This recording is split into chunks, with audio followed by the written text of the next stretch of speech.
मेरा नाम पाकी है। मैं एक मिडिल क्लास परिवार से हूँ। मेरे माता पिता मुझे ज़्यादा पढ़ाना नहीं चाहते थे।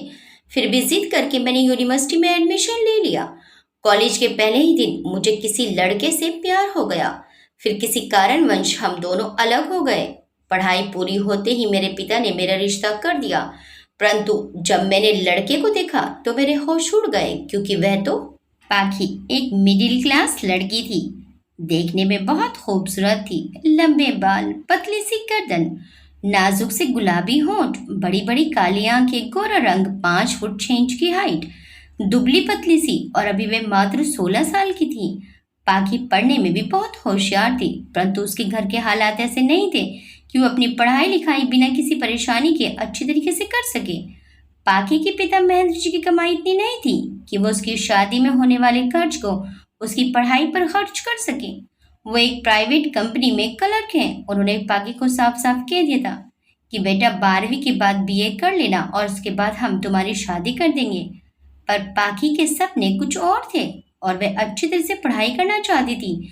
नौकरी करके अपने पैरों पर खड़ी होना चाहती थी। वे अपने पिता के साथ घर के आर्थिक हालात में कुछ सहयोग करना चाहती थी, क्योंकि वे 3 बहन भाई हैं। पाकी की एक छोटी बहन और एक छोटा भाई भी है। वे चाहती थी कि वे पढ़ लिख कर अपने भाई और बहन को भी पढ़ने में सहयोग करें। इसलिए उसने पढ़ाई में दिन रात एक कर दिया और 10th फर्स्ट डिवीजन के साथ अच्छे नंबरों से पास किया। उसके बाद 12th भी फर्स्ट डिवीजन से पास किया और दिन रात मेहनत करके एक फेमस यूनिवर्सिटी में उसने एडमिशन ले ही लिया।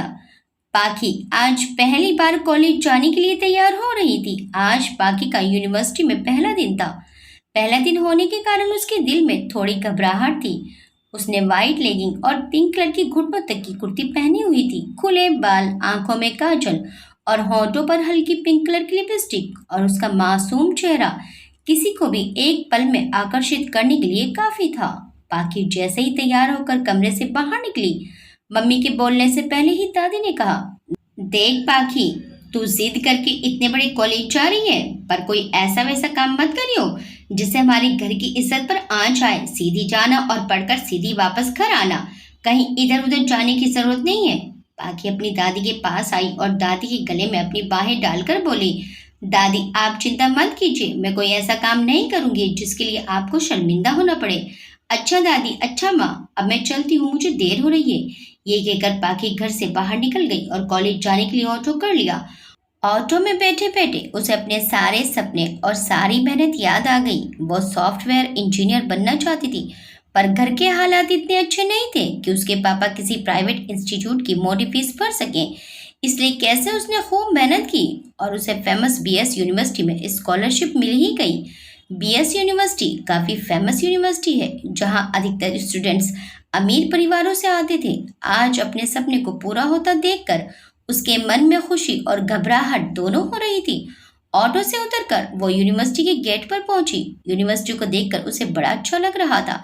यूनिवर्सिटी पहुंचकर वो नोटिस बोर्ड पर अपनी क्लास ढूंढने लगी। वो नोटिस बोर्ड पर देखकर अपनी क्लास की तरफ चल पड़ी। अचानक पीछे से आवाज आई, हाय। उसने पीछे मुड़कर देखा। एक लड़की मुस्कुराते हुए उसे ही देख रही थी। उसने घुटनों तक की ब्लू ड्रेस पहन रखी थी, घुंघराले काले बाल, चेहरे पर लाइट मेकअप और हाथ में एक पर्स ले रखा था जो काफी महंगा लग रहा था। दिखने से ही पता चल रहा था कि लड़की काफी अच्छे और संपन्न घर से है। तुम्हारा नाम पाखी है ना? उस लड़की ने दोबारा कहा। हाँ। तुम बीटेक कंप्यूटर साइंस में फर्स्ट ईयर की स्टूडेंट हो? उसने फिर कहा। हाँ, पर आपको कैसे पता? आप मुझे कैसे जानती हो? पाखी ने हैरानी से उससे पूछा। वो क्या है ना, मैं तुम्हारे बारे में सब कुछ जानती हूँ। मैं काफी दिनों से तुम्हारा पीछा कर रही थी, लड़की ने सीरियस सा फेस बनाते हुए कहा। पाखी ने हैरानी से उसे देखा और बोली, पर मेरा पीछा? आप मेरा पीछा क्यों कर रही हैं? पाखी एक बार को घबरा ही गई। अरे मैं तो मजाक कर रही थी। ये तुम्हारा आई कार्ड गिर गया था नोटिस बोर्ड के पास, मैंने देख लिया तो तुम्हें देने के लिए तुम्हारे पीछे पीछे आ गई, लड़की ने खिलखिलाते हुए कहा। ओह, थैंक यू सो मच। हाय, मेरा नाम मिताली है और हम दोनों एक ही क्लास में हैं। मिताली ने हाथ बढ़ाते हुए कहा। हाय, मेरा नाम पाखी है। पाखी ने उससे हाथ मिलाते हुए कहा। चलो अच्छा हुआ, इसी बहाने हमारा मिलना हो गया, मिताली ने उसका आई कार्ड लौटाते हुए कहा। अच्छा लगा आपसे मिलकर। क्लास चले? हाँ बिल्कुल। दोनों क्लास की तरफ जाने लगी। अपनी क्लास के बाहर जैसे ही वे दोनों पहुंची तो अंदर का माहौल देखकर दोनों ही हैरान रह गई। क्लास में कुछ सीनियर्स थे जो टेबल पर बैठे बाकी जूनियर्स को ऑर्डर्स दे रहे थे, या फिर ये कहें कि रैगिंग कर रहे थे। वो दोनों क्लास के अंदर नहीं जाना चाह रही थी। तभी सीनियर्स की नजर पाखी और मिताली पर पड़ी तो वो कुछ ऐसा खुश हुए जैसे कोई शिकारी अपने नए शिकार को देखकर होता है। उनमें से एक लड़का उनके पास पहुंचा और बोला, अरे आप दोनों यहाँ क्यों खड़ी हैं? आइए अंदर आइए और इस क्लासरूम की शान बढ़ाइए। वो दोनों हल्के कदमों से क्लास के अंदर पहुंची। अब वो दोनों समझ चुकी थी कि अब वो फंस चुकी हैं। वो कुल 8 सीनियर थे जिनमें 5 लड़के और 3 लड़कियां थीं। वैसे ही यार एक बात माननी पड़ेगी, इस बार फर्स्ट ईयर तो महक रही है, एक से बढ़कर एक खूबसूरत गुलाब से। उनमें से एक लड़के ने पाखी को ऊपर से नीचे तक अजीब नजरों से देखते हुए कहा। उसकी नजर पाखी को चुप सी गई। कहना क्या चाहते हो धीरेन?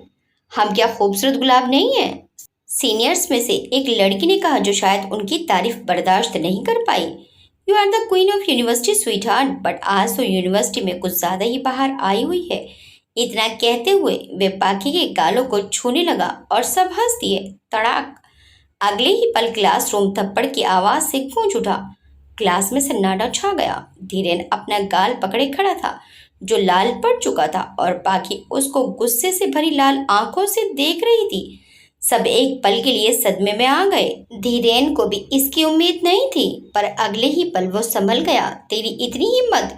कहते हुए वो पाखी की तरफ बढ़ा कि पाखी ने एक लात उसकी टांगों के बीच में मारी। इस बार धीरेन वहीं पसर गया। अब उसमें उठने की हिम्मत भी नहीं थी। मिताली मुंह फाड़े पाखी की तरफ देख रही थी, जबकि पाखी का चेहरा गुस्से से लाल हो चुका था। वह गुस्से में बोली, कभी भी किसी लड़की को कमजोर समझकर पंगे मत लेना। जरूरी नहीं है कि हर लड़की कमजोर हो जो तुम्हारी बदतमीजी सहन कर ले। सीनियर्स में से 2 लड़के धीरेन को संभालने के लिए उसकी तरफ भागे और बाकी के लड़के पाखी की तरफ बढ़े। एक लड़के ने पाखी की तरफ मारने के लिए हाथ बढ़ाया ही था कि पाखी के पीछे से एक मुक्का आकर उस लड़के की नाक पर लगा और वो वहीं ढेर हो गया। पाखी पीछे पलटी तो एक लड़का जिसका नाम नीलेश है खड़ा था। उसकी हाइट 6 फुट थी। बड़ा ही हैंडसम लड़का था। वाइट कलर की हाफ स्लीव टी शर्ट में उसका कसरती बदन और उसकी हाई पर्सनैलिटी जचकर सामने आ रही थी। यूनिवर्सिटी की सभी लड़कियां उसकी दीवानी थी और उसकी एक मुस्कुराहट पर मर मिटती थी। मैंने तुम्हें समझाया था ना कि रैगिंग अपनी लिमिट्स में रहकर करना। नीलेश ने गुस्से में उन लड़कों को घूरते हुए कहा। वो सॉरी यार, हम तो बस मजाक कर रहे थे। सामने खड़े लड़के ने घबराते हुए कहा, मजाक और बदतमीजी में बहुत फर्क होता है। अब निकलो यहाँ से तुम सब। वैसे भी बहुत बेइज्जती करवा चुके हो तुम सब अपनी। नीलेश के इतना कहते ही वो सब धीरेन को सहारा देते हुए वहां से चले गए। I am sorry girls, Nilesh ने पाखी और मिताली की तरफ देखकर कहा। फिर क्लास की तरफ देखते हुए कहने लगा, hello juniors, welcome to the BS university. My name is Nilesh and I am your senior and president of student union. आपको कोई भी प्रॉब्लम हो तो आप मुझसे कांटेक्ट कर सकते हैं। मैं आपकी हर तरह से मदद करने के लिए हमेशा तैयार रहूंगा। इतना कहकर वो पाखी की तरफ मुड़ा। You are really a brave girl. हर लड़की को इतना मजबूत बनना चाहिए। इतना कहकर नीलेश बाहर निकल गया और पाखी उसे जाते देखती रह गई। वो उसकी पर्सनैलिटी, उसके बिहेव से बहुत प्रभावित हो गई और ना चाहते हुए भी पाखी को नीलेश भा गया। उसे शायद पहले ही नजर में नीलेश से प्यार हो गया। नीलेश के जाते ही मिताली ने अपने खुले हुए मुंह से कहा, वाह क्या बात है लेडी तारा सिंह, ओए होए तूने तो मोचा ही मोचा दिला दिया। पाखी भी मिताली की इस बात पर हंसे बिना ना रह सकी। उस हादसे के बाद पाखी की क्लास के लड़के उससे थोड़ा दूरी ही बनाकर रखते थे। कुछ समय बाद धीरेन ने उस हादसे के लिए उसे सॉरी भी बोला। पाखी ने भी सब कुछ भूल कर बात को खत्म करके आगे बढ़ना ही ठीक समझा। पाखी और मिताली की अच्छी जमने लगी थी और वो दोनों बहुत अच्छी दोस्त बन गई थी। नीलेश कभी कभी पाखी को दिख जाता तो उसकी धड़कनें तेज हो जाती, पर उससे बात करने की हिम्मत वो कभी नहीं जुटा पाती थी। एक दिन क्लास लेने के बाद मिताली और पाखी कैंटीन में बैठे थी। एक बर्गर, 2 समोसे और एक कोल्ड ड्रिंक मिताली ने वेटर को ऑर्डर दिया और फिर पाखी की तरफ देखते हुए पूछा, तू क्या लेगी? ये इतना सब कुछ जो तूने मंगवाया है वो क्या तेरे अकेले के लिए है? पाखी ने उसकी तरफ हैरानी से देखते हुए कहा, बिल्कुल। मिताली ने बच्चों जैसा मुंह बनाकर कहा, मर मोटी तू ही खा, फुटबॉल बन जाएगी खा खा कर। गोलू फट जाएगी एक दिन तू, भुक्कड़ कहेगी। पाकी ने उसके पेट पर आ रही एक्स्ट्रा फैट पर एक चिकोटी काटकर ताना मारते हुए कहा, लेडी धारा सिंह, मैं मोटी हो रही हूँ तो इससे तुझे जलन क्यों हो रही है? मुझे तो बचपन से ही मोटी होने का बड़ा शौक था। अब मोटी हो रही हूँ तो तुझसे देखी नहीं जा रही मेरी खुशी। मुझे तेरी तरह जीरो फिगर का कोई शौक नहीं है, समझी? हवा का तेज झोंका आया तो तू उड़ जाएगी, समझो। एक बात कान खोल कर सुन ले, जब तू उड़ेगी तो मैं तुझे नहीं बचाने आऊंगी, समझी? मिताली ने उसे चिढ़ाते हुए कहा। मिताली थोड़ी गोल मटोल शरीर की थी, इसलिए पाखी उसे प्यार से गोलू कहती थी। देख, मैं पहले ही बता रही हूँ कि मैं अपने खाने में से तुझे कुछ भी नहीं देने वाली। मत दे, फुटबॉल बनने का शौक नहीं है मुझे। भैया, मेरे लिए मैंगो शेक ले आइए। पाखी ने वेटर को ऑर्डर दिया। थोड़ी ही देर में वेटर ऑर्डर ले आया और मिताली अपने बर्गर और समोसों पर टूट पड़ी। उसे इस तरह से खाता देखकर पाखी से रहा नहीं गया और बोली, कितना खाएगी तू? बस कर गोलू, ये लास्ट का समोसा मेरे लिए छोड़ दे। मैंने तुझे पहले ही मना किया था कि मैं तुझे कुछ नहीं देने वाली, अब मैं नहीं दूंगी। मिताली ने अपने समोसे को कब्जे में लेते हुए कहा। फट जाएगी खा खा कर, दे इधर। पाकी उसके हाथ से समोसा छीनने लगी और दोनों ही उस समोसे पर अपना कब्जा करने के लिए झपटने लगी। मिताली ने पाकी से समोसा छीना और आधा समोसा एक बार में ही अपने मुंह में ले गई। गर्ल्स, ये दुनिया का आखिरी समोसा नहीं था। दोनों ने आवाज की तरफ पलट कर देखा। ये नीलेश था, जो काफी देर से उनके पास खड़ा समोसे की लड़ाई देख रहा था। उसने पहले ही हाय बोला था, लेकिन पाखी और मिताली समोसे की लड़ाई में इतनी बिजी थी कि उन्होंने उस ओर ध्यान ही नहीं दिया। नीलेश के बोलते ही दोनों लड़कियां उसकी तरफ पलटी। मिताली का मुंह समोसे से भरा हुआ था और पाखी के एक हाथ में आधा समोसा और एक में चटनी थी। नीलेश को देखते ही दोनों एकदम स्टेचू बन गई। नीलेश ने पास पड़ी एक चेयर को सरकाया और उनके पास आकर बैठ गया। उसने वेटर को बुलाया और ऑर्डर दिया, मोनू 2 समोसे और एक चाय लिया। जी भैया, अभी लाया। दोनों ही 3 समोसे। मिताली ने उसे बीच में ही रोककर कहा। मोनू ने हाँ में सिर हिलाया और चला गया। पाखी ने मिताली को खा जाने वाली नजरों से देखा। क्या ऐसे क्या देख रही हो? तुमने मेरा आधा समोसा बर्बाद कर दिया। मिताली ने बच्चों की तरह मुंह बनाते हुए कहा। सही है, वैसे भी मिस मिताली भूख से काफी दुबली हुई जा रही थी। सही से खाने भी नहीं देते लोग बेचारी को। नीलेश ने मिताली का मजाक उड़ाते हुए कहा। तो मिताली ने उसे गुस्से से घूरा। मिताली ने कुछ कहना ही चाहा था कि पाखी ने उसे बीच में टोक दिया। सर, आप यहाँ? मेरा मतलब आप फर्स्ट ईयर से मिस पाखी है ना? नीलेश ने उसे बीच में टोकते हुए पूछा। जी सर। तो आपने ही इस साल के एंट्रेंस एग्जाम में टॉप किया है? जी सर। एक्चुअली मैं यहाँ तुम्हारे लिए एक प्रपोजल लेकर आया हूँ। नीलेश के मुंह से प्रपोजल की बात सुनकर पाखी और मिताली उसे हैरानी से देखने लगी, जैसे वो कोई शादी का प्रपोजल लेकर आया हो। प्रपोजल मतलब सर, मैं कुछ समझी नहीं। तब तक वेटर भी समोसा और चाय लेकर आ गया। नीलेश ने उन्हें भी समोसा लेने का इशारा किया और आगे कहने लगा, एक्चुअली मैं और मेरी टीम एक न्यू एप्लीकेशन सॉफ्टवेयर पर काम कर रहे हैं। हमें फर्स्ट ईयर से किसी को सिलेक्ट करना था। क्योंकि तुमने इस साल एंट्रेंस एग्जाम में टॉप किया है तो प्रोफेसर गुप्ता ने तुम्हारा नेम सजेस्ट किया। तो अगर तुम इस प्रोजेक्ट में मेरी टीम ज्वाइन करती हो तो तुम्हें इस प्रोजेक्ट के एक्स्ट्रा क्रेडिट्स भी मिलेंगे और ये फ्यूचर में भी तुम्हारे लिए हेल्प करेगा। ओके सर, मैं ज़रूर ज्वाइन करूँगी। Sir, I am very lucky कि आपने मुझे चूज़ किया। पाखी ने खुशी से चहकते हुए कहा। ओके, कल ठीक 9 बजे कंप्यूटर लैब में मिलना। और मैं तुम्हें पहले ही बता दूं कि ये प्रोजेक्ट मेरा ड्रीम प्रोजेक्ट है और हमारे पास समय भी कम है, तो मुझे कोई लापरवाही नहीं चाहिए। श्योर सर, मैं आपको शिकायत का कोई मौका नहीं दूंगी। ओके, तो हम कल मिलते हैं। इतना कहकर नीलेश अपनी सीट से खड़ा हो गया। वो जाने को हुआ ही था कि अचानक पाखी बोल पड़ी। सर, वो मैं आपको उस दिन के लिए थैंक यू बोलना चाहती थी। इसमें थैंक यू जैसी कोई बात नहीं मिस पाखी, मुझे तो आपको सॉरी बोलना चाहिए। मेरी दी हुई छूट का फायदा उठाकर ही धीरेन ने ऐसी हरकत करने की कोशिश की। तभी मिताली भी पाखी के पास आकर खड़ी हो गई और बोली, आप बिल्कुल सही कह रहे हो सर, गलती ना आपकी ही है। ऐसे छिचोरे लड़कों को यूनिवर्सिटी से निकाल देना चाहिए। जाने कैसे उसके घर वाले उस छिचोरे को बर्दाश्त करते होंगे। उसके घर में भी जरूर कोई छिचोरा होगा, तभी तो वो मेरा छोटा भाई है। नीलेश ने उसे बीच में टोकते हुए कहा। मिताली के तो जैसे गले से आवाज ही निकलना बंद हो गई। पाखी और मिताली दोनों ही हैरानी से मुंह फाड़ कर नीलेश को देखने लगी। नीलेश वहां से जाने लगा। फिर कुछ सोच कर वो पलटा। वैसे पाकी, उस दिन तुमने जैसे धीरेन का सामना किया और गलत का विरोध किया, उस सब से मैं काफी इम्प्रेस हुआ। I like your bravery. इतना कहकर वो चला गया। पाकी ने मिताली के सर पर एक चपत लगाते हुए कहा, तू चुप नहीं रह सकती थोड़ी देर? जब देखो बिना सोचे समझे कुछ भी कह देती है। अरे मुझे थोड़ी ही ना पता था कि वो उसका भाई निकलेगा। कहाँ वो छिचोरा और कहाँ ये। मैं तो कहती हूँ तू ये प्रोजेक्ट को रहने ही दे। ये जरूर इन दोनों भाइयों की कोई चाल होगी तुझसे बदला लेने की। ये जरूर तुझसे बदला लेने के लिए ही ये प्रोजेक्ट बना रहे हैं। बस कर भुक्कड़, तू अपना दिमाग मत चला। तू कुछ भी मत सोच, रहने दे, रहम कर और ये समोसे ठूस। ये कहकर पाकी ने उसके मुंह में समोसा ठूस दिया। अगले दिन नीलेश ने पाकी को बाकी के टीममेट से मिलवाया।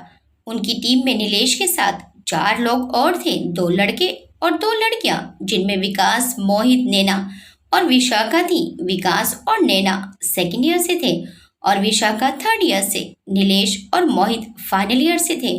नीलेश ने पाकी का परिचय बाकी सबसे करवाया। सब काफी मिलनसार थे, पर पाकी को विशाखा थोड़ी अजीब लगी थी। वह बहुत ज्यादा घमंडी थी। उसने पाकी से ठीक से बात भी नहीं की। पाकी भी उसे हेलो बोलकर बाकी सबके साथ घुलने मिलने लगी। अगले ही दिन से पाकी और नीलेश अपनी टीम के साथ प्रोजेक्ट पर काम करने में लग गए। समय कम था और काम ज्यादा, इसलिए सब दिन रात एक करके अपने काम में लगे हुए थे। पाकी और नीलेश भी एक दूसरे के काफी क्लोज आ गए थे। नीलेश सचमुच धीरेन से बहुत अलग था। नीलेश हमेशा स्टूडेंट्स की मदद के लिए आगे रहता था। पाकी अब नीलेश को और भी पसंद करने लगी थी। नीलेश भी पाकी से बहुत प्रभावित रहता और हमेशा उसके काम और सोच की तारीफ करता। बहुत कम समय में ही दोनों काफी अच्छे दोस्त बन गए थे। अब तो दोनों लंच भी साथ ही करते। अक्सर जब उन्हें काम करते हुए देर हो जाती तो नीलेश अपनी बाइक पर पाकी को घर से थोड़ी दूरी पर छोड़ आता था, क्योंकि पाकी को डर था कि उसके घर वालों ने अगर उसे नीलेश के साथ देख लिया तो बहुत बड़ा हंगामा खड़ा हो जाएगा। उनके सभी टीममेट्स को यही लगता था कि दोनों एक दूसरे से प्यार करते हैं, पर विशाखा से उनकी नजदीकियां बर्दाश्त नहीं हो रही थी। वो नीलेश से प्यार करती थी और किसी भी तरह से उन दोनों को अलग करना चाहती थी। विशाखा अब पाकी से बहुत ज्यादा चिढ़ने लगी थी। नीलेश और पाकी मन ही मन एक दूसरे को बहुत चाहने लगे थे। नीलेश को तो जैसे पाकी के सिवाय कुछ दिखाई नहीं देता था, पर फिर भी वे पाकी से अपने प्यार का इजहार नहीं कर पा रहा था। विशाखा को अब नीलेश और पाकी की नजदीकियां बर्दाश्त नहीं हो पा रही थी। वो उन दोनों को अलग करने के लिए किसी भी हद तक जा सकती थी और इसीलिए उसने एक प्लान बनाया। प्रोजेक्ट अब लगभग पूरा हो चुका था। परसों से एग्जाम शुरू होने वाले थे। क्लास खत्म होते ही पाकी ने नीलेश को फोन किया, पर वो फोन नहीं उठा रहा था। पाकी ने उसके फोन पर मैसेज किया कि मैं लंच करने के लिए कैंटीन जा रही हूँ, आप भी मुझे वहीं मिलना। मैसेज करके वो और मिताली कैंटीन चले गए। कैंटीन में पाकी काफी देर तक नीलेश का वेट करती रही, पर ना तो नीलेश ने फोन उठाया और ना ही मैसेज का रिप्लाई किया, क्योंकि वे प्रोफेसर्स के साथ मीटिंग में था। जब से पाकी ने प्रोजेक्ट पर काम करना शुरू किया था, तब से पाकी और नीलेश ज्यादातर साथ ही लंच करते थे। क्यों उसके चक्कर में ये समोसे ठंडे कर रही है? उसे भूख होगी तो आ जाएगा, तो खाने पर उसका ऐसे वेट कर रही है जैसे तू उसकी बीवी हो। मिताली ने अपना बर्गर खाते हुए कहा। पाकी ने उसे गुस्से से देखा और उसका बर्गर छीन लिया। अरे क्या कर रही है? दे मेरा बर्गर। ठीक है ठीक है, भगवान करे तो उसकी बीवी बन जाए और जिंदगी भर उसका खाने पर वेट करे। बस अब खुश? अब तो मेरा बर्गर दे दे। कुछ भी बकती रहती है पूरे दिन, कुछ तो सोचो कर बोलने से पहले। पाकी ने उसका बर्गर देते हुए कहा। अब अगर तुझसे बात करने से पहले भी मुझे सोचना पड़े तो तू मेरी काहे की दोस्त हुई? और सही तो कह रही हूँ, कब से भूखी बैठी है, उसे आना होगा तो आ जाएगा। कोई बच्चा नहीं है वो। खाने के मामले में बच्चों से भी कम नहीं है नीलेश। एक बार काम करने बैठ गए तो बस खाना पीना भूल जाते हैं। मैं एक बार लैब में देख कर आती हूँ। ये कहकर पाकी वहां से चली गई। लैब में जाकर देखा तो वहां सिर्फ मोहित था। हेलो मोहित सर, आपको पता है नीलेश सर कहाँ है? मैंने तुमसे कितनी बार कहा है कि मुझे सर मत कहा करो, बुड्ढों वाली फीलिंग आती है मुझे। और आपको पता है ना नीलेश सर क्या कहेंगे फिर, कि तुम अपने सीनियर्स की रेस्पेक्ट नहीं करती। वो खड़ूस और उसकी खड़ूस बातें, तुम्हें जरूरी है उसकी सारी बातें मानना? बिल्कुल, फिर तो तुम्हारा देवर बनकर ही इस सर से पीछा छूटेगा। इस बार ये बात मोहित ने थोड़ी धीरे से कही। पाकी ने सुन लिया था और उसके गोरे चेहरे पर शर्म से लाली छा गई, पर फिर भी अनजान बनकर बोली, क्या कहा आपने सर?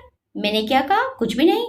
और वो नीलेश तो आज लेब आया ही नहीं। ओह ओके सर, अगर वो आ जाएं तो उन्हें कहना कि मैं लंच के लिए उनका वेट कर रही हूँ। ओके, मैं उसे कह दूंगा। पाखी मुड़कर जाने लगी कि तभी मोहित ने उसे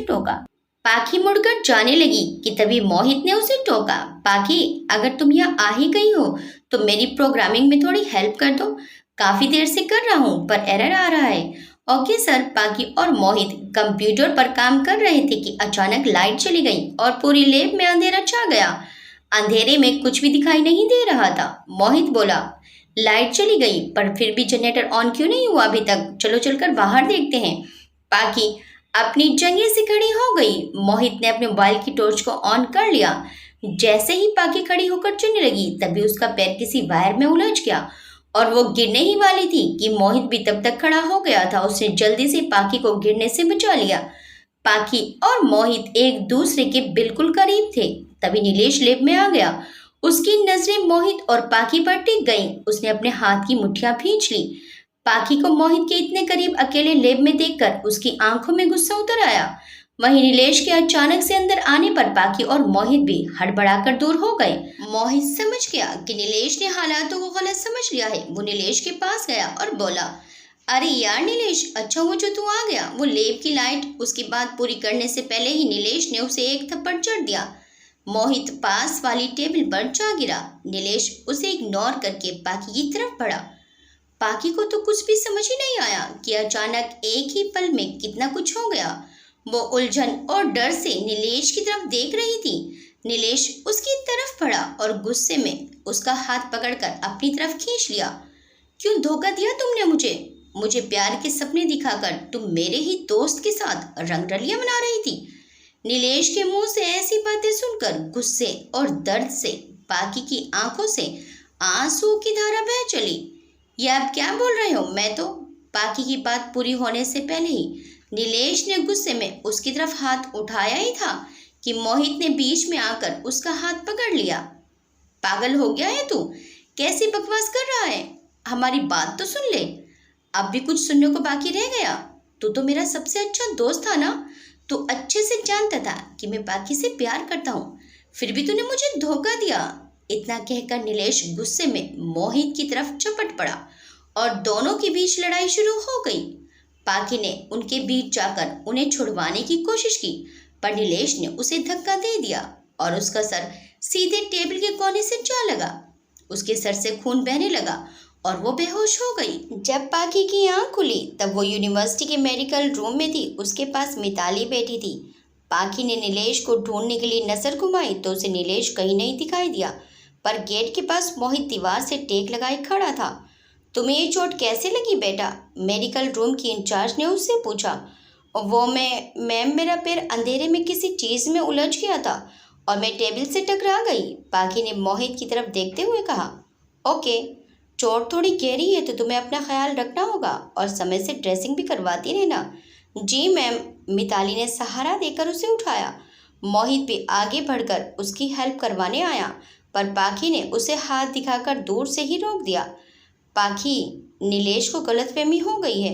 वो तुमसे बहुत प्यार करता है। मैं उसे। पाखी ने उसे बीच में रोकते हुए कहा। आपको अगर उनसे कुछ कहना ही है तो सिर्फ इतना कहिए कि मैं उनसे प्यार नहीं करती। हाँ, रेस्पेक्ट ज़रूर करती थी, जिसके लायक वो है ही नहीं। अब अगर उन्हें थोड़ी भी शर्म बाकी है तो मेरे सामने कभी नहीं आए। इतना कहकर पाखी मिताली के साथ वहाँ से चली गई। वहीं गेट के पीछे खड़ा नीलेश ये सब सुन रहा था। उसके साथ विशाखा भी खड़ी थी, जिसके चेहरे पर एक शातिर मुस्कान थी। वहीं नीलेश की आंखें गुस्से से लाल थी। नीलेश ने गुस्से में मुट्ठियां भींच ली और दीवार पर मुक्का दे मारा। उसके बाद पाखी और नीलेश हमेशा एक दूसरे के सामने आने से बचते थे। एग्ज़ाम टाइम था तो पाखी सिर्फ एग्ज़ाम देने के लिए ही यूनिवर्सिटी जाती। दोनों के फ्रेंड्स ने उनका पैचअप करवाने की बहुत कोशिश की, पर नीलेश एक अमीर घर का लड़का था। वह अपने गुस्से में और पाखी अपनी जिद के कारण नहीं झुकी। नीलेश तो फाइनल ईयर के एग्ज़ाम देकर चला गया, पर पाखी उसे कभी भूल नहीं पाई। उसके दिल में हमेशा उसके पहले प्यार के अधूरे रह जाने की टीस रह गई। वक्त गुजर गया और इस बात को 3 साल हो गए। अभी पिछले महीने ही पाखी का बीटेक फाइनल ईयर का रिजल्ट आया था, जिसमें पाखी ने टॉप किया था और उसका एक अच्छी कंपनी में प्लेसमेंट भी हो गया था। पर पापा और दादी ने यह कहकर ज्वाइन नहीं करने दिया कि अब जो करना है शादी के बाद ससुराल वालों की मर्जी से करना। पाखी अपना मन मार कर रह गई और कर भी क्या सकती थी। अपने घर के हालातों से वो भली भांति परिचित थी। वो जॉब करके अपने माँ पापा की मदद करना चाहती थी, पर उसके मम्मी पापा के लिए उसके पैरों पर खड़े होने से ज़्यादा इम्पोर्टेंट उसकी शादी होना था। इसलिए जब उसकी माँ ने उसे आदित्य के रिश्ते के बारे में बताया तो उसने खामोशी से हाँ में सिर हिलाकर रिश्ते के लिए अपनी मंजूरी दे दी और 1 सप्ताह के अंदर ही उसका रिश्ता आदित्य से तय हो गया। आदित्य एक आर्किटेक्ट इंजीनियर था और बेंगलुरु में एक अंतर्राष्ट्रीय कंपनी में एक अच्छी सैलरी पैकेज के साथ इंजीनियर की पोस्ट पर था। उसका परिवार भी बहुत भला था। पाखी के पिता आजकल बहुत बीमार रहते थे, इसीलिए वे चाहते थे कि पाखी की शादी उनके रहते अच्छे से हो जाए। उसके पिताजी को शादी की जल्दी थी तो पहले ही मुहूर्त में 20 दिन बाद उनकी शादी तय कर दी गई।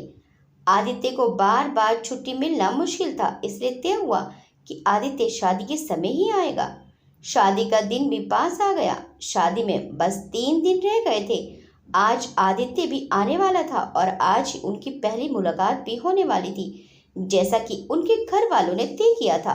पाखी तो बेसब्री से आज के दिन का इंतजार कर रही थी, क्योंकि उसने अभी तक लड़की की फोटो तक नहीं देखी थी। उसे बिना फोटो देखे ही शादी के लिए हाँ कर दी थी। शायद नीलेश की वजह से उसे फोटो देखने में कोई दिलचस्पी नहीं थी, पर वो शादी से पहले एक बार लड़की को जरूर देखना चाहती थी। आज उसने हल्के पीच रंग की साड़ी पहनी थी, कानों में छोटे इयररिंग्स और हाथों में साड़ी से मैच होती हुई पीच रंग की चूड़ियां, जो उसके गोरे हाथों को और भी खूबसूरत बना रही थी।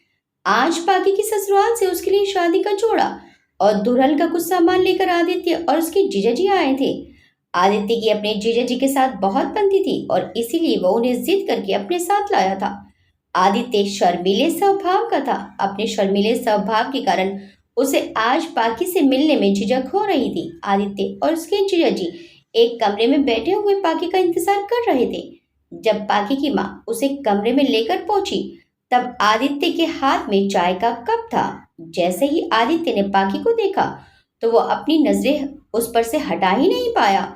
उसकी आंखें पाखी पर ही जम गई और उसका हाथ चाय का कप लिए हुए हवा में ही जम गया। वो ये भी भूल गया कि उस कमरे में उसकी होने वाली सास और जीजा जी भी हैं। उसे ख्याल ही नहीं रहा कि कब पाखी उसके सामने वाले सोफे पर आकर बैठ गई।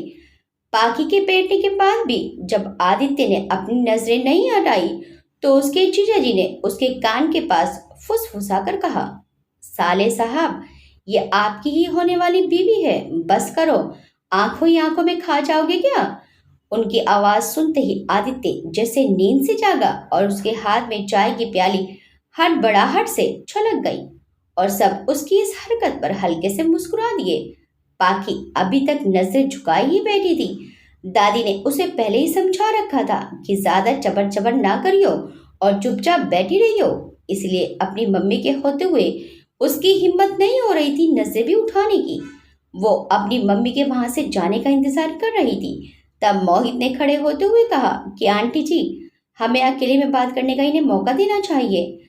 हाँ रोहित जी, वो मुझे आपसे शादी की तैयारियों के बारे में बात करनी थी, आप मेरे साथ आए, पाखी की मम्मी ने मुस्कुराते हुए कहा और वो दोनों बाहर चले गए। पाखी अभी तक नसें झुकाई ही बैठी थी। मम्मी के जाते ही उसने मुस्कुराते हुए नसें उठाई, पर अगले ही पल उसकी मुस्कुराहट गायब हो गई। आदित्य वैसा बिल्कुल भी नहीं दिखता था जैसा उसने अपने सपनों के राजकुमार के बारे में सोच रखा था। वो नीलेश जैसा बिल्कुल नहीं था। शायद वह आदित्य की तुलना नीलेश से कर रही थी, इसलिए उसे आदित्य में कुछ भी अच्छा नजर नहीं आ रहा था। हाइट तो उसकी भी 6 फीट के लगभग थी, पर रंग सांवला था। ठीक ठाक से साधारण नैन नक्श, पर इतने बुरे नहीं थे। अगर गौर से देखो तो आकर्षक दिखाई देते थे। Simple full sleeve white shirt और ब्लैक पैंट, सब कुछ एकदम साधारण ही लगा उसे। पाखी ने तो सोचा था कि बेंगलुरु में इंटरनेशनल कंपनी में काम करने वाला बंदा काफी डैशिंग होगा, पर उसे आदित्य की साधारण सी पर्सनैलिटी देखकर एक ही पल में अपने सारे सपने टूटते हुए नजर आए। कमरे में काफी देर तक खामोशी ही फैली रही। वो मैंने सुना है कि आप कंप्यूटर्स में बहुत अच्छी हैं। उस कमरे की खामोशी को तोड़ते हुए आदित्य ने झिझकते हुए बातों की शुरुआत करने की कोशिश की। जी, पाखी ने बस इतना ही कहा। तो आप शादी के बाद भी नौकरी करना चाहती हैं? आदित्य ने बात को थोड़ा और आगे बढ़ाने की कोशिश की। क्यों, आप नहीं चाहते क्या? पाखी ने उसकी तरफ देखते हुए बेरुखी से कहा। अरे नहीं नहीं, मेरा वो मतलब नहीं था। ये तो अच्छी बात है, बिल्कुल आपकी मर्जी है कि आप क्या करना चाहती हैं। मैं हमेशा आपके साथ रहूंगा। आदित्य को लगा उसके इस जवाब से शायद पाखी खुश हो जाएगी, पर पाखी की तरफ से कोई जवाब ही नहीं आया और फिर एक बार कमरे में खामोशी पसर गई। इस बार पाखी ने खामोशी को तोड़ते हुए कहा, मुझे लगता है कि हमें चलना चाहिए, बाहर सब हमारा इंतजार कर रहे होंगे। इतना कहकर पाखी खड़ी हो गई। आदित्य भी खड़ा हो गया। पाखी जैसे ही बाहर जाने लगी, आदित्य ने उसे पीछे से आवाज लगाई, पाखी जी। जी, पाखी ने पीछे मुड़ते हुए कहा। ये मैं आपके लिए लाया था। आज हम पहली बार मिल रहे हैं तो। आदित्य ने पैक हुए गिफ्ट को उसके सामने करते हुए कहा। हमारी शादी इतनी जल्दी में तय हुई कि कुछ सोचने का समय भी नहीं मिला, पर मैं आपसे एक बात कहना चाहूंगा कि मैं और मेरा परिवार हमेशा आपका ख्याल रखेंगे और मुझे आप बहुत पसंद हैं। मैं आपका साथ कभी नहीं छोड़ूंगा। एक सांस में अपनी बात कहकर आदित्य बाहर निकल गया और पाखी वही हाथ में गिफ्ट लिए खड़ी रह गई। रात के 10 बज रहे थे। आज फिर से पाखी अपने कमरे की खिड़की खोलकर आसमान को निहार रही थी, पर आज उसके चेहरे पर वो चमक नहीं थी। उसकी सारी उम्मीदों के टूटने की वजह से आज उसे ऐसा लग रहा था जैसे सबने जानबूझकर उसे धोखा दिया हो। उसने आज शाम को अपने माता पिता से कह दिया कि वो ये शादी नहीं करना चाहती। घर में बहुत बवाल हुआ। सबने उसे समझाया, डांटा भी, पर पाखी पर तो जैसे कोई भूत सवार था। वो किसी की भी सुनना नहीं चाहती थी। जब पाखी कुछ भी सुनने को तैयार नहीं हुई तो पिताजी ने उसे घर की इज्जत का हवाला दिया। पिताजी ने तो उसे यहाँ तक कह दिया कि अगर उसने अब शादी से इनकार किया तो वे अपनी जान दे देंगे। दादी ने उसे डांटा भी और प्यार से भी बहुत समझाया कि अच्छे लोग हैं। पाखी की माँ ने उसे खानदान की इज्जत को पैरों तले ना रोंदने का हवाला देकर समझाते हुए कहा, बेटी, इस घर की इज्जत अब तेरे हाथ में है। ऐसा कुछ भी मत करना कि हम किसी को मुंह दिखाने लायक ना रहें।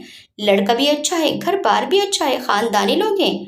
पर उसे कुछ समझ ही नहीं आ रहा था वे क्या करे। उसे बहुत गुस्सा आ रहा था। वे आदित्य से शादी नहीं करना चाहती थी। पाखी अपने कमरे में आ गई और उसने कमरे की खिड़की से एक नज़र आसमान में चमकते चांद पर डाली और अंदर आकर आईने के आगे खड़ी हो गई। गोरा रंग, बड़ी बड़ी आंखें और उसके होठों के ठीक नीचे एक तिल जो उसकी खूबसूरती में चार चांद लगा रहे थे। एक पल के लिए वो खुद की खूबसूरती से गर्वित हो उठी। क्या कमी थी उसमें जो उसे जीवन से ये समझौता करना पड़ रहा है? पढ़ी लिखी है, सुंदर है, पर फिर भी मम्मी पापा को वो बोझ ही क्यों नजर आती है? कॉलेज में कितने ही हैंडसम लड़के उसके एक हाँ के लिए आगे पीछे घूमते रहते।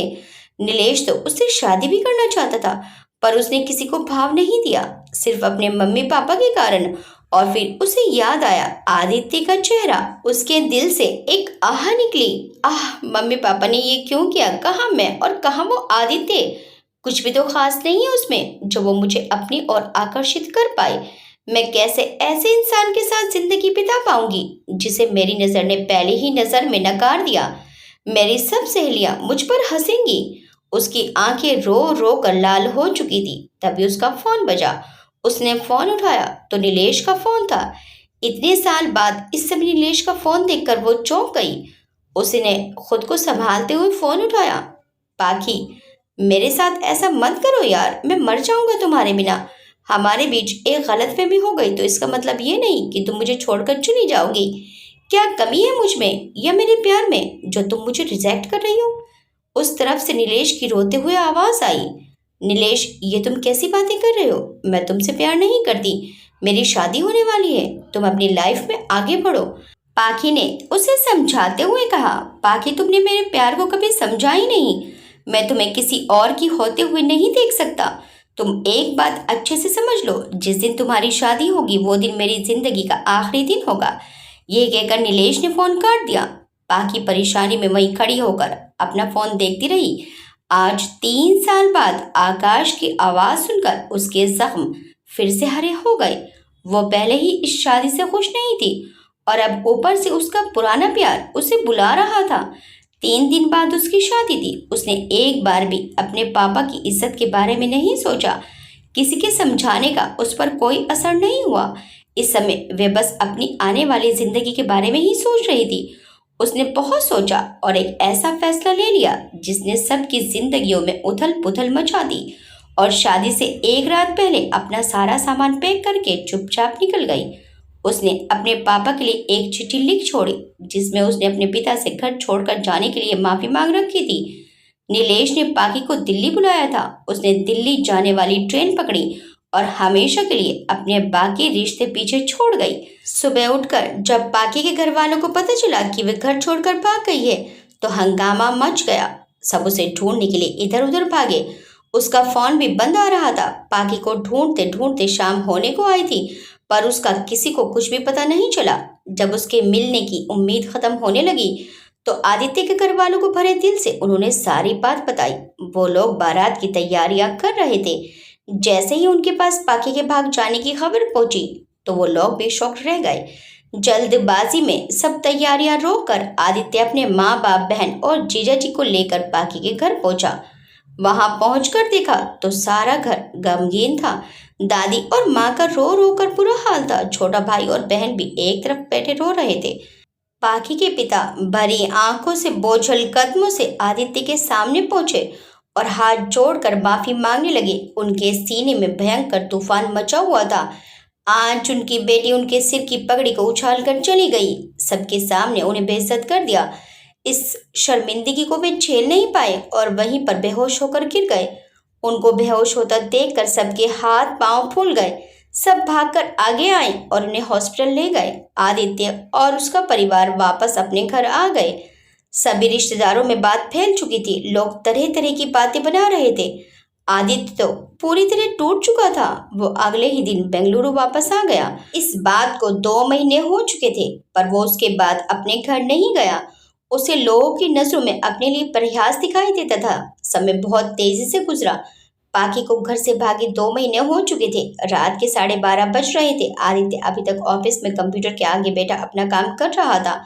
सर, आप कितनी देर और रुकेंगे यहाँ? ये ऑफिस का चौकीदार था जो पहले भी 3 बार आकर यही सवाल पूछकर जा चुका था। बस थोड़ी देर और लगेगी, आदित्य ने बिना कंप्यूटर से चेहरा हटाए जवाब दिया। आप कहीं तो आपके लिए कुछ चाय कॉफी बना लूं? नहीं, मुझे जरूरत नहीं है, आप जाइए। चौकीदार वहां से चला गया। आधे घंटे बाद आदित्य के हाथ कंप्यूटर पर रुक गए। उसने अपना चश्मा उतारा और आंखें बंद करके चेयर पर पसर गया। ये लगभग उसका रोज का ही काम हो गया था। वो देर रात तक ऑफिस में ही काम करता रहता। घर उसे काटने को तोड़ता था। 2 महीने पहले हुए उस हादसे के कारण उसने अपना ट्रांसफर दिल्ली करा लिया था। उसने खुद को बस अपने काम में ही डुबो दिया था। थोड़ी देर बाद वो उठा और अपना सामान समेटकर ऑफिस से निकल लिया। तब तक रात के 1 बज चुके थे। सुनसान सड़क पर आदित्य की गाड़ी चलती जा रही थी कि अचानक एक लड़की सड़क की दूसरी साइड से भागते हुए आई। आदित्य ने हड़बड़ाहट में एकदम से ब्रेक दबाए पर तब तक वो लड़की उसकी कार से टकरा चुकी थी। वो भागकर अपनी गाड़ी से उतरा तो देखा कि वाइट कलर का सूट पहने एक लड़की उसकी गाड़ी के सामने पड़ी थी। वो लड़की की तरफ बढ़ा और उसका चेहरा पलटा। आदित्य ने जैसे ही लड़की का चेहरा देखा वो हैरानी में एक झटके से उससे दूर हो गया। वो लड़की कोई और नहीं बल्कि पाकी थी। आदित्य ने कभी कल्पना भी नहीं की थी पाकी से कभी दोबारा इस तरह से मुलाकात होगी।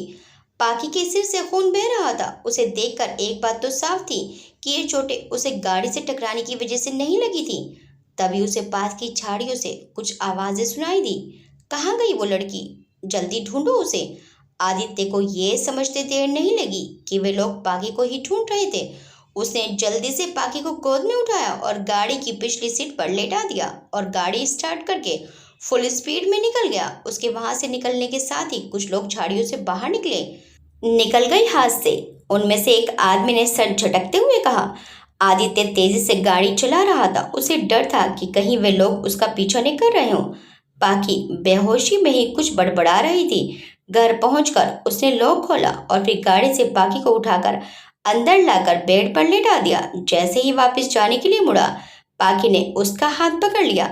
पाकी अभी भी बेहोशी में कुछ कह रही थी। आखिर पाकी 2 महीने तक कहाँ रही? कौन थे वो लोग जो बाकी के पीछे पड़े थे?